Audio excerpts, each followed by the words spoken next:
Di sebuah hutan yang penuh kehidupan, hiduplah seekor kancil yang pintar. Kancil kali ini tak hanya pintar mencari makan. Ia punya sebuah mimpi yang amat besar. Ia ingin membuat pesawat terbang.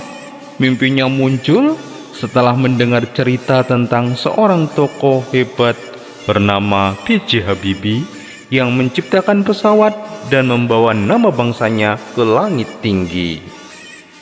Kancil berpikir, kalau Pak Habibie bisa bikin pesawat, kenapa aku tidak bisa?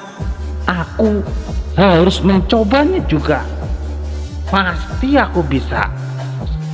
Maka Kancil pun mulai berusaha. Ia belajar dengan keras, mengamati berbagai burung-burung yang terbang di langit tinggi, memperhatikan angin yang menggerakkan dedaunan. Bahkan Kancil pun mencoba membuat sayap dari daun pisang. Tapi sayap itu terus jatuh dan Kancil terus-menerus gagal dan gagal lagi. Teman-teman hutan menertawakan. "Kancil, kamu ini kecil. Mana mungkin bisa bikin pesawat?"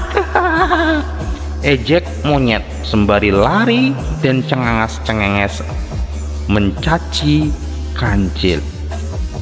Walau begitu, Kancil tidak pernah menyerah.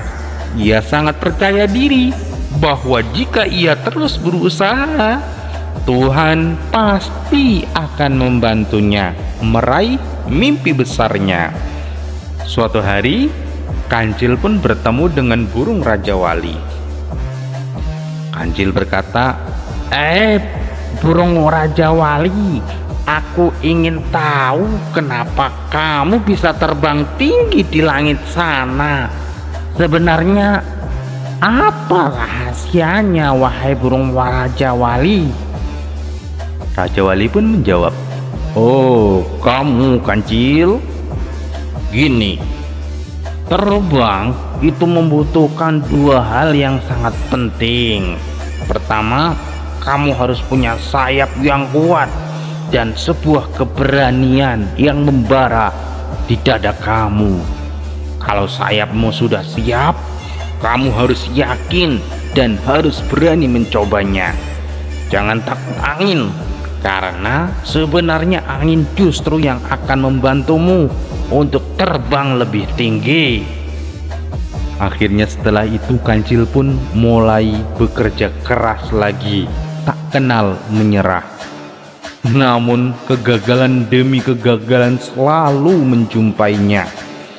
Ia kemudian mendatangi kura-kura.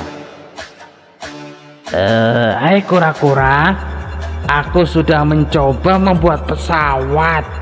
Pesawat ini, pesawat itu, model begini, model begitu, tapi selalu saja gagal. Aku sepertinya mau menyerah saja. Kura-kura pun menasihati Kancil. Jangan gitu Kancil. Jangan menyerah. Aku ini adalah hewan yang lambat. Lihatlah, aku jalannya juga pelan-pelan. Tapi aku selalu teliti. Aku selalu sabar. Pantang menyerah. Cobalah buat rencana yang lebih jelas. Periksa satu persatu.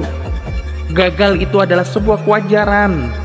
Tapi kalau kamu sabar, teliti, pasti kamu akan bisa. Kancil pun merasa semangatnya bisa bangkit kembali. Tapi ejekan dari teman-temannya masih saja sering membuatnya ragu dalam melangkah. Ia pun berbicara kepada harimau sang raja hutan. "Wahai raja hutan, teman-teman itu sering mengejekku. Mereka bilang aku tidak mungkin bisa membuat pesawat. Aku jadi ragu, sepertinya aku memang tidak bisa." Harimau berkata, dengarlah Kancil. Kamu itu tidak perlu memperdulikan ejekan teman-teman kamu itu. Lihatlah, aku ini adalah raja hutan. Tapi aku tahu satu hal, keberanian itu lebih besar dari tubuhku sendiri. Jadi kalau kamu percaya pada dirimu dan percaya kepada Tuhan, tidak ada yang tidak mungkin. Sekarang teruskanlah saja usahamu. Aku di sini akan mendukung kamu. Tenang saja. Dengan semangat baru itu, Kancil Tun terus bekerja keras. Teman-teman yang dulu mengejeknya kini mulai penasaran. Bahkan beberapa dari mereka ikut membantu. Raja Wali memberi tips soal aerodinamika. Kura-kura membantu menyusun rencana kerja. Harimau memastikan tidak ada yang berani mengganggu Kancil. Akhirnya hari besar itu pun tiba. Kancil berhasil membuat sebuah pesawat kecil yang sederhana. Dengan penuh harap, ia menyalakan mesinnya. Pesawat itu pun perlahan terbang ke udara. Semua hewan di hutan bersorak, "Woi, kancil terbang! Kancil terbang! Wah, kancil terbang! Kancil terbang!" Raja Wali berkata, aku bangga pada kamu, Kancil. Sekarang kamu tahu, dengan keberanian kamu bisa mencapai langit." Kura-kura pun ikut menimpali. Dengarlah Kancil, hasil ini karena kamu itu sabar dan kamu itu tidak menyerah. Kamu benar-benar hebat, Kancil. Harimau pun ikut berkata, lihatlah Kancil, semua hewan di hutan sekarang kagum kepadamu. Ini adalah bukti bahwa kerja keras dan doa tidak pernah sia-sia. Camkan itu, Kancil. Akhirnya Kancil pun berdiri dengan senyum penuh kebanggaan. Terima kasih teman-teman. Ini bukan hanya hasil kerjaku, tapi juga karena kalian percaya kepadaku. Kita semua bisa melakukan hal besar jika bersatu, bekerja keras dan tidak lupa berdoa kepada Tuhan. Sejak saat itu, hutan menjadi tempat penuh inspirasi. Semua hewan percaya bahwa sekecil apapun mereka, jika mau berusaha, tidak ada mimpi yang terlalu besar untuk diraih.